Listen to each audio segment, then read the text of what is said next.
고대 메소포타미아의 미스터리한 원형 방주를 아시나요? 수천 년 동안 우리가 알고 있던 노아의 방주는 완전히 잘못된 모습이었을지도 모릅니다.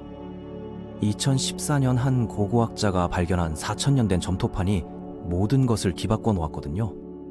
이제 이 충격적인 발견이 어떻게 인류 최고의 서사시를 완전히 새롭게 해석하게 만들었는지 살펴보겠습니다. 우리 모두가 상상해왔던 노아의 방주는 어떤 모습이었나요? 아마도 거대한 배 모양의 직사각형 구조물을 떠올리셨을 겁니다. 19세기 화가들이 그려낸 웅장한 범선의 모습이나 터키 남동부 유대교 회당의 모자이크 작품들까지 수세기 동안 예술가들은 각자의 상상력으로 방주를 그려왔습니다. 하지만 여기서 놀라운 반전이 시작됩니다. 창세기보다 훨씬 이전의 고대 메소포타미아 홍수 서사시들을 살펴보면 방주의 모습이 우리가 알고 있던 것과는 완전히 다르다는 사실을 발견하게 됩니다. 아시리아학자 어빙 필리 박사가 번역한 방주 태블릿의 이야기부터 시작해보죠.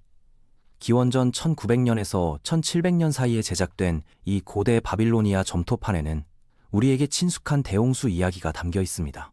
그런데 고대 버전에서 주인공은 노아가 아니라 아트라하시스라는 인물이며, 더욱 흥미로운 것은 그의 방주가 직사각형이 아닌 완벽한 원형이라는 점입니다. 필리 박사는 이 초기 버전의 방주가 실제 고대 메소포타미아의 수상 교통수단에서 영감을 받았다고 분석했습니다. 바로 코라클이라고 불리는 원형 보트였죠. 이 배는 본질적으로 꼬인 갈대로 만들어진 거대한 떠다니는 바구니 형태였습니다. 고대 메소포타미아인들은 이런 원형 보트를 이용해 티그리스 강과 유프라테스 강의 습지대를 오가며 생활했거든요. 메소포타미아 홍수 신화를 시간순으로 살펴보면 4가지 주요 버전을 확인할 수 있습니다. 먼저 수메르 홍수 이야기, 그 다음 아트라하시스 서사시, 길가메시 서사시, 마지막으로 창세기의 노아 이야기입니다. 가장 오래된 수메르 홍수 이야기는 기원전 2000년까지 거슬러 올라갑니다. 현재 필라델피아 펜실베이니아 고고학 박물관에 전시된 점토판에 극도로 단편적인 형태로 보존되어 있죠. 이 이야기의 주인공은 지우스드라라는 이름을 가진 인물로, 그의 이름은 장수를 의미합니다. 서사에 따르면 지우스드라는 수메르 도시 슈루팍의 왕이자 신 엔키의 사제였습니다. 점토판에 3분의 1만이 남아있어 많은 플롯 요소들이 누락되었지만 이야기는 인간의 창조와 최초 도시들의 건설로 시작됩니다. 엘릴 신이 이끄는 신들이 홍수로 인류를 멸절시키려 모의했지만 엔키 신이 지우스드라에게 경고를 전했습니다. 홍수가 7일 7야 동안 대지를 휩쓸고 지나간 후 지우스드라가 구조한 동물들과 함께 배에서 내리는 장면으로 끝납니다. 다음으로 살펴볼 것은 아트라하시스 서사시입니다. 이 서사시는 아카드어로 여러 버전이 남아있으며 가장 잘 알려진 사본은 기원전 1600년대 남부 메소포타미아에서 발견된 3개 태블릿으로 구성된 연대기입니다. 이 이야기는 영웅 아트라하시스의 이름을 따서 명명되었는데 그의 이름은 지우스드라처럼 매우 현명한이란 뜻입니다. 이 이야기에서 엘릴은 악역으로, 엔키는 구원자로 등장합니다. 인류가 번식하여 너무 소란스러워지자 엘릴의 잠을 방해하게 됩니다. 인간들의 소음이 그들의 떠들썩함으로 인해 내게 너무 강렬해졌다. 나는 그들의 소란 때문에 잠을 잘 수 없다. 좀 더 조용히 하라고 하기 위해 엘릴은 그들을 모두 없애기로 결심합니다. 이는 명백한 과잉 대응처럼 들리죠. 먼저 그는 전염병을 시도하고 다음에는 기근으로 인류를 죽이려 하지만 엔키가 2번 모두 그를 저지합니다. 엘릴이 홍수를 보내기로 결정하자 엔키는 꿈에서 아트라하시스에게 경고하고 거대한 배를 만들어 모든 동물을 태우라고 지시합니다. 세 번째 전통은 길가메시 서사시에서 발견됩니다. 길가메시 서사시의 11번째 태블릿에는 영웅 우트나피시팀이 전하는 홍수 이야기가 포함되어 있습니다. 그의 이름은 그가 생명을 발견했다는 뜻으로 수메르 이름 지우스드라의 아카드어 번역과 거의 동일합니다. 길가메시 서사시의 바빌로니아 버전에서는 처음에 홍수의 이유가 제시되지 않지만 이야기 끝에서 엘릴이 지구상 사람들의 수를 줄이기 위해 홍수를 보내기로 결정했다고 나옵니다. 이 장면에서 우리는 아트라하시스 서사시에서 거의 그대로 복사해온 것을 볼 수 있습니다. 오 슈루팍의 사람이여, 집을 허물고 배를 만들어라. 불을 버리고 생존을 추구하라. 마침내 우리는 창세기의 노화에 도달합니다. 이 노화는 광범위한 줄거리와 세부사항 모두에서 길가메시 서사시와 몇 가지 놀라운 유사점을 공유합니다. 창세기에 나오는 이 홍수 신화 버전은 기원전 5세기경으로 거슬러 올라갑니다. 창세기 홍수 이야기는 일반적으로 적어도 두 개의 이전 출처가 하나로 합쳐진 것으로 이해됩니다. 성경학자들은 종종 제2출처와 P출처 또는 각각 야훼주의자와 제사장 버전이라고 부릅니다. 제2출처에 따르면 하나님이 홍수로 인류를 파괴하기로 결정하는데 대홍수의 동기는 인간의 사악함입니다. 따라서 여기에는 동일한 기본 줄거리를 가진 네 가지 이야기가 있습니다. 배를 만들어 홍수에서 살아남는 영웅이 등장하지만 놀라운 유사점과 차이점이 뒤섞인 네 명의 영웅들입니다. 세 이야기에는 각각 같은 악역과 구원자인 엔릴과 엔키가 등장하고 한 이야기에는 단 하나의 신만 등장합니다. 우리가 소장하고 있는 수메르 홍수 이야기 사본에는 불행히도 방주 건조 부분이 누락되어 있어서 이 이야기에서 어떻게 묘사되었는지 알 수 없습니다. 하지만 이 태블릿에는 비가 그친 후 흥미로운 세부사항이 포함되어 있습니다. 지우수드라가 거대한 배에 구멍을 뚫어 빛을 들이기 위한 창을 만듭니다. 아트라하시스 서사시에서 본 것처럼 엔키시는 아트라하시스에게 원형 방주를 만드는 방법에 대한 구체적인 지침을 제공합니다. 원형 평면도로 만들 배를 그려라. 길이와 너비가 같도록 하라. 아트라하시스의 방주는 꼬인 갈대로 만들어졌습니다. 여러 가판과 칸막이, 지붕이 있으며 메소포타미아에서 자연적으로 발생하는 비투민이라는 타르 같은 석유 제품으로 코팅되었습니다. 코라클은 현대까지 이라크의 메소포타미아 지역에서 계속 사용되었습니다. 시나시리아 예술 작품에는 여러 사람이 노를 젓는 이런 보트들이 묘사되어 있으며 기원전 5세기에 글을 쓴 그리스 역사가 헤로도투스는 바빌로니아에서 이런 보트를 본 것을 언급합니다. 필리 박사는 이런 유형의 보트가 아트라하시스의 방주에 영감을 주었고 원래 청중에게 많은 의미가 있었을 것이라고 이론화합니다. 이런 보트들은 종종 꼬인 밧줄이나 갈대로 만들어지고 아스팔트로 덮여 있었지만 잠재적으로 조종하기 어려운 것은 폭풍을 헤쳐나가려고만 한다면 그다지 문제가 되지 않을 것입니다.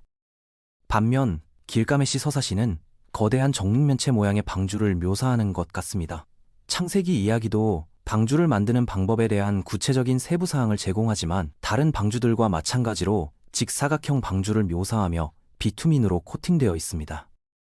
세 가지 버전의 방주는 이야기마다 다르지만 마이너스 원형, 입방형, 직사각형 마이너스, 눈에 띄는 유사점이 있습니다. 세 가지 모두 모양이 다르더라도 기본 면적이 거의 동일합니다. 아트라하시스, 길가메시, 창세기는 모두 특정 치수를 제공하는데 아트라하시스의 방주와 우트나피시 팀의 방주는 모두 14,400큐빗인 반면 노아의 방주는 이를 15,000큐빗으로 반올림합니다. 세 이야기 모두 방주를 방수하는 데 사용된 비투민에 주목합니다. 세 이야기 모두 창, 여러 가판, 구획에 주목하며 세 가지 모두 동물 구조를 묘사합니다. 아트라하시스 서사시에서 영웅이 방주에 있는 가축과 야생동물을 구하는 모습을 볼 수 있습니다. 세대를 풀어놓은 것은 길가메시의 초기 홍수 전통에 대한 성경의 의존성을 가장 설득력 있게 보여주는 예 중 하나입니다. 폭풍이 가라앉은 후 우트나피시 팀은 먼저 비둘기를 풀어놓고 제비를 풀어놓고 마지막으로 까마귀를 풀어놓아서 까마귀가 돌아오지 않자 마른 땅을 찾았음을 알았습니다. 창세기에서 노아는 까마귀를 풀어놓았고 까마귀가 돌아오지 않자 비둘기를 3번이나 풀어놓았습니다. 창세기 이야기에서 흥미로운 특징은 비둘기가 올리브 잎을 가져온다는 것입니다. 올리브는 레반트에서 자생하지만 메소포타미아에서는 자생하지 않습니다. 따라서 창세기의 홍수 이야기는 분명히 이런 초기 서사시들에서 영감을 얻었으며 길가메시 서사시에서 발견되는 이야기와 가장 밀접하게 관련되어 있습니다. 학자들은 이 문화적 전승이 기원전 587년 바빌론 유배 기간 동안 일어났을 수 있다고 봅니다. 지금까지 우리는 비교적 표면적인 유사점과 차이점에 초점을 맞췄습니다. 여기서 정말 중요한 차이점이 나타나지만 창세기가 다른 버전들과 근본적으로 다른 한 가지 방법이 있습니다. 이야기의 도덕성과 창세기 이야기의 도덕성을 근본적으로 바꾸는 차이점입니다. 단일신이라고 불리는 제2의 야훼와 피의 엘로힘은 인간을 근절하기로 한 결정과 그들을 구하기로 한 반대 결정 모두에 책임이 있습니다.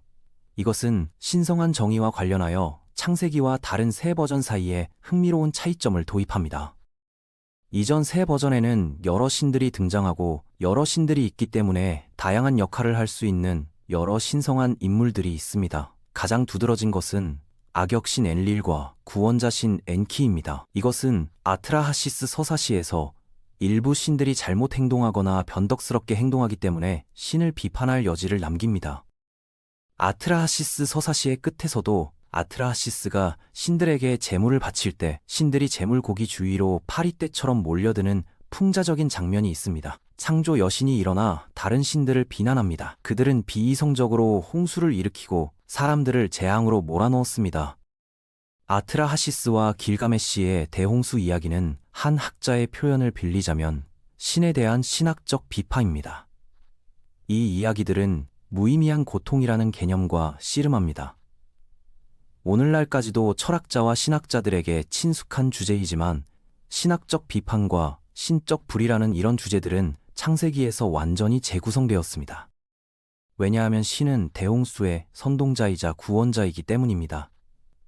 신은 악역이 될 수 없기 때문입니다. 창세기는 인간의 사악함과 주인공 노아의 의로움에 초점을 맞춥니다.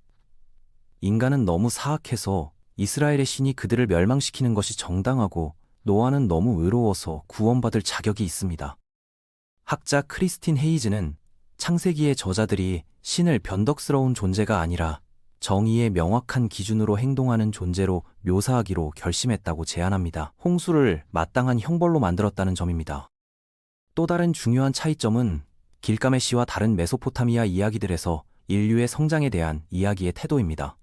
신들은 인간의 확산을 해결해야 할 문제로 보지만 창세기는 인간에게 번식하고 세상을 다시 채울 것을 명령합니다. 많은 차이점에도 불구하고 근동 홍수 신화의 여러 버전들은 고대 사람들이 어디에 살았는지, 어떤 신을 숭배했는지에 관계없이 매력적이라고 생각한 보편적인 주제를 포함합니다. 신성한 정의 대 신성한 변덕, 의로움 대 악. 이런 주제들은 수백 년 동안 세대를 거쳐 전해진 이야기의 놀라운 지속력을 설명하는 데 도움이 될 수 있습니다.